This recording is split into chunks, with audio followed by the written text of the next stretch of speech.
हो गई थी कि इस वक्त 25 मेंबर जाएंगे दिल्ली में, ये बहुत सा पैसा यह हमारी स्टेट के लिए लाएंगे, लेकिन ऐसा नहीं हुआ।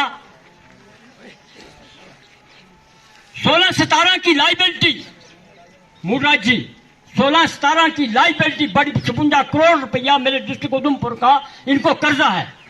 ना जाने ये किस हसीयत से आकर ये इनको कैसे इलेक्शन का यहाँ इनको, ये हमारा आइन जो है, हमारा आइन इजाजत इनको नहीं देता कि भाजपा सरकार इलेक्शन नहीं लड़ सकती, हिंदुस्तान में नहीं लड़ सकती, क्योंकि ये कर्जदार हैं।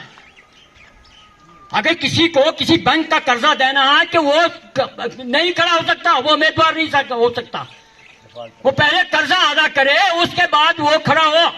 बीजेपी सरकार को ना जाने कितने अरब रुपया कर्जा देना है लोगों का, मेरा भी देना है, मेरा 9 लाख देना है। मैं कहता अगर आप लोगों ने उम्मीदवार बनना है, आपको गवर्नमेंट बनानी, पहले तो मेरा 9 लाख रुपए मुझे दे दो ना, यहां आकर फ्रेज में। वो कौन देगा पैसे?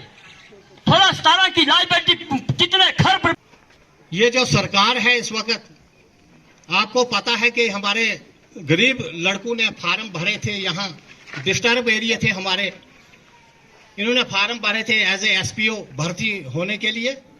तो मैंने उस वक्त आने वाले जो यहाँ मौजूदा था एसएसपी साहब, वो तो ट्रांसफर हो गए, अब नए आए हैं। मैंने उनको अर्ज की थी, जनाब ये सेंटर पुलिस पनारा हमारे डिस्टर्ब एरिया हैं, खनेड और लोधरा पंचायत, ये इन दोनों पंचायतों में सबसे पहले ये भर्ती करो, ताकि हमारे हर मोड़ा के हर गांव के 10-10, 20-20 लड़के भर्ती हो जाए।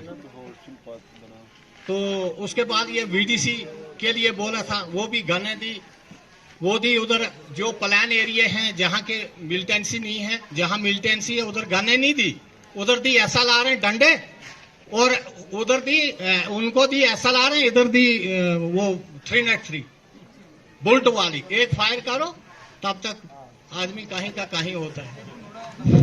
तो अब मैं शार्ट ही बात करूंगा। ये आने वाले वक्त में, ये जो परसों एसएसपी साहब हमारे नए आए थे, वो कदवा में उन्होंने विजिट की थी, और उस साहब ने मुझे स्पेशली यहाँ से बुलाया था। वहाँ मेरी और उसकी कोई कम से कम 2 घंटे बातचीत हुई। मैंने उसको 3 ही पॉइंट रखे थे।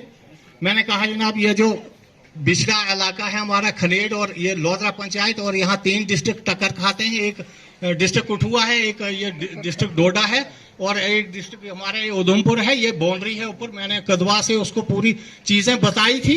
बाहर निकलकर उसने पूरा एरिया देखा था, और मैंने कहा था जनाब के यहाँ स्पेशल भर्ती करो एज ए एसपीओ, और वीडीसी भी यहाँ तैयार करो, और इनको कम से कम SLR दे दो।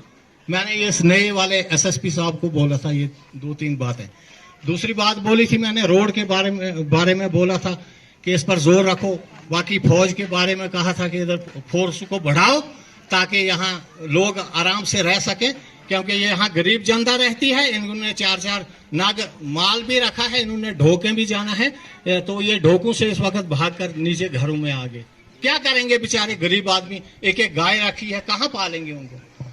तो मैं सबका, जितने भी यहाँ पे आए हुए हैं, मैं इनका तहे दिल से शुक्रिया अदा करता हूँ। और नामो निशान जम्मू कश्मीर एक हमारी अलग स्टेट जानी जाती थी, स्टेट नहीं बल्कि एक मुल्क जाना जाता था। मुल्क का नाम इन्होंने खत्म करके स्टेट बना दिया, और स्टेट को खत्म कर दिया, अब यूटी बना दी।